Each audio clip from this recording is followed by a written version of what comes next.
ఇప్పుడు ఒక క్యాపిటల్ సిటీని క్రియేట్ చేసిండు. ఆ క్యాపిటల్ సిటీ అలాగుంటే ఎకనామికల్ గా అట్లనే యూత్ కి ఎంప్లాయ్మెంట్స్ క్రియేట్ చేయడానికి కంపెనీస్ అవి ఇవన్నీ క్రియేట్ చేసిండు. మాక్సిమం వేరే సిటీస్ ఇట్లా కంపెనీస్ తీసుకొచ్చిండు like Kia something.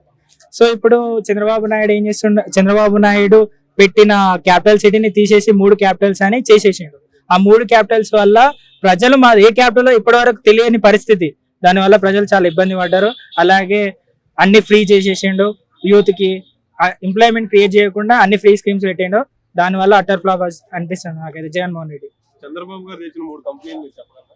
Chandrababu Naidu గారు కియా, అలాగే ఇది ఇంకున్నాయి మాక్సిమం. చంద్రబాబు గారు ప్రభుత్వంలో కియా కంపెనీ తీసుకొచ్చారు, జగన్ గారి ప్రభుత్వంలో ఇన్ఫోసిస్ కంపెనీ తీసుకొచ్చాం అంటున్నారు. అంటే వాళ్ళ 5 సంవత్సరాలు వీళ్ళ 5 సంవత్సరాలు పరిపాలన చేసి చెరో కంపెనీ తీసుకొస్తే సరిపోద్ది అంటారా? నేను అలా అనలేదు. ఎందుకంటే ఇది జగన్మోహన్ రెడ్డి దగ్గర ఉన్న IT minister Amarnath is not an correct person. ఎందుకంటే ఆయనకు ఐటీ గురించి ఏం తెలియదు. అందుకే అదర్ పర్సన్స్ తో ఎలా కమ్యూనికేట్ చేయాలి, అదర్ కంపెనీస్ ని ఎలా తీసుకురావాలనో కూడా తెలియదు. 2024లో చంద్రబాబు గారు వస్తే 20 లక్షల జాబులు సృష్టిస్తాం అంటున్నారు. ఎలా సృష్టిస్తారు అనేది ఏమన్నా ఐడియా ఉందా? 20 లక్షల జాబులు క్రియేట్ చేస్తా అన్నాడు. అది government or private, maximum private jobs create చేయొచ్చు, గవర్నమెంట్ క్రియేట్ చేయొచ్చు. ఏ విధంగా అయితే యూత్ కి అయితే ఎంప్లాయ్మెంట్ క్రియేట్ చేస్తారు కదా. ఇప్పుడు మనం ఒక ఇల్లు కట్టుకోవాలంటేనే దాదాపు ఒక 2-3 సంవత్సరాలు పట్టింది. అలాంటిది ఒక ఐటీ హబ్ ప్రిపేర్ చేయాలంటే ఎన్ని సంవత్సరాలు పట్టింది? 20 లక్షల జాబులు అనేది అసలు ఎలా పాసిబుల్? సార్ మీరు చెప్పగలరా? సాఫ్ట్వేర్ జాబ్స్ అనేది ఇంపాసిబుల్ కదా 5 సంవత్సరాలు.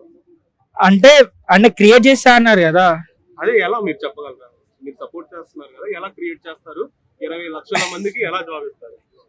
అంటే ఏదైనా స్టార్ట్ కానికి ఒక మెట్టు మాక్సిమం ఆయన క్రియేట్ చేసిండు. దానినే మొత్తం ఉచితాల మీద మీ అభిప్రాయం?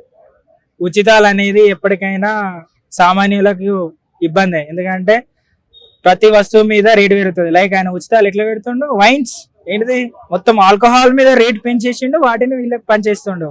ఇప్పుడు అవే ఉచితాలు వచ్చేసి మేము అంతకన్నా ఎక్కువ ఇస్తామని పవన్ కళ్యాణ్ గారు, చంద్రబాబు గారు అంటున్నారు కదా. అంటే ఇప్పుడు ఆయన ఇస్తే తప్పు, ఈయన ఇస్తే ఉప్ప? అంటే ఈయన ఉచితాలన్నీ ఆయనని చెప్పలేదు.